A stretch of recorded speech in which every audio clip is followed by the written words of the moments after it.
Hello mes abonnés, j'espère que vous allez bien. Ben voilà, écoutez, on est jeudi aujourd'hui et aujourd'hui je voulais vous faire une petite vidéo parce que là nous sommes quand même rentrés dans le printemps. Les températures sont un peu meilleures, hein, donc vous avez dû le sentir quand même la différence. Et donc nous allons, donc là je vous ai parlé comment raviver un peu, donc prolonger la vie de vos fleurs coupées quand vous le mettez dans un magnifique vase. Et bien aujourd'hui on va parler un peu de comment raviver un peu vos plantes d'intérieur. Alors, vous pouvez prendre de la tourmaline verte, ou vous pouvez prendre un cristal de roche, ou vous pouvez prendre également, c'est une aventurine, ou tout simplement une turquoise.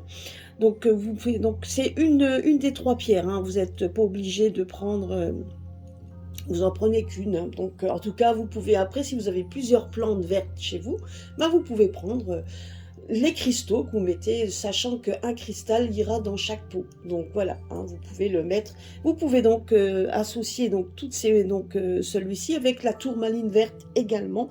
Donc, mais en tout cas, si vous n'en avez pas, vous pouvez prendre ces cristaux. Donc le cristal de roche, vous pouvez prendre un turquoise et une aventurine verte que vous allez pouvoir mettre dans vos plantes. Donc il suffit donc de savoir aussi que les plantes d'intérieur sont quand même source d'énergie, car elles allègent l'atmosphère, elles renouvellent l'oxygène, et il y en a certains spécimens qui améliorent également les problèmes d'humidité, hein.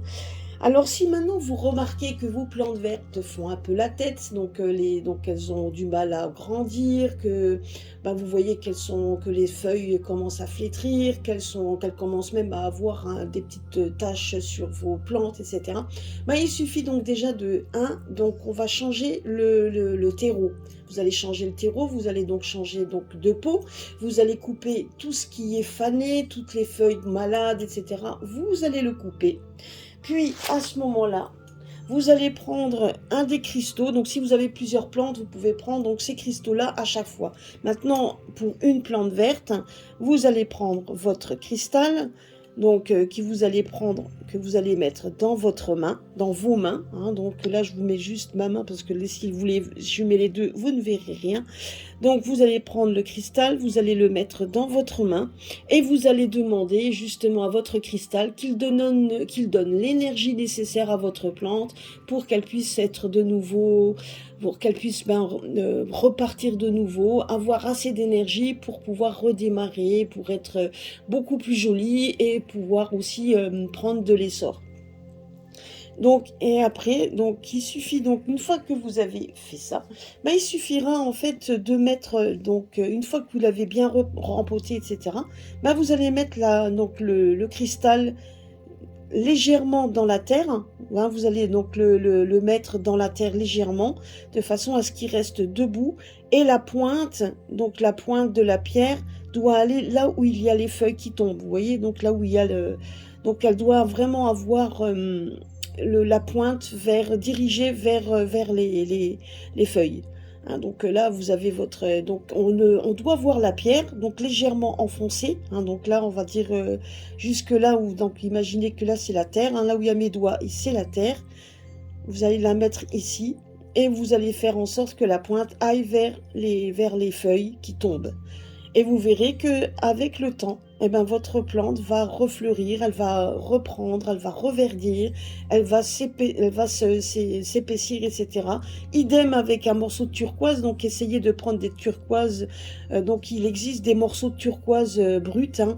Donc toujours la turquoise brute, toujours le côté de la pointe vers les feuilles qui tombent, et vous l'enfoncez légèrement dedans. Idem, donc si vous prenez une aventurine verte, là c'est pareil, hein. Donc cette partie haute, vous la mettez vers votre plante et vous mettez bien donc cette partie dans la terre légèrement dedans. Et en tout cas, il faut que la pierre soit visible et qu'elle aille vers les feuilles qui tombent. Si vous avez bien évidemment un gros pot, vous pouvez en mettre plusieurs, mais toujours de la même pierre, hein. Vous pouvez les mettre ensemble et vous verrez qu'avec le temps, ça va repartir. Elle va repartir, vos plantes vont repartir. Voilà, n'oubliez pas avant de le faire, c'est de le mettre bien en fait donc vous de bien mettre la pierre dans votre main, de visualiser que votre plante reverdit et donc bien évidemment demander à votre pierre donc de l'aider à faire de l'aider à redémarrer. Et voilà, vous pouvez après les laisser. Et une fois que vous voyez que votre plante a bien reverdi, donc bien repris, vous pouvez retirer la pierre. Vous n'êtes pas obligé de la laisser tout le temps dedans. Mais si vous voyez qu'elle commence effectivement à faiblir, ou vous voyez qu'elle commence à retomber, ben vous pouvez remettre les pierres dans vos plantes. N'oubliez pas juste de bien donc les imprégner de vos énergies, de bien lui poser la question, de bien lui donner et de les mettre. Donc ça, c'est quand même important. Et puis, à chaque utilisation, n'oubliez pas que si maintenant vous retirez votre pierre, lavez votre pierre à l'eau courante, ou donc lavez bien votre pierre en visualisant une cascade. Si vous n'arrivez pas à visualiser, ben, il suffit donc de prendre une vidéo d'une cascade tout simplement et de la regarder en imaginant que vous êtes au bord de cette cascade en train de nettoyer votre pierre. C'est tout à fait possible également de vous aider à visualiser et après donc et de pouvoir après effectivement la nettoyer, donc la remettre au soleil ou à la lune comme vous le désirez. Voilà, c'était notre petite astuce du jour. Gros bisous à tous et à très très bientôt sur ma chaîne.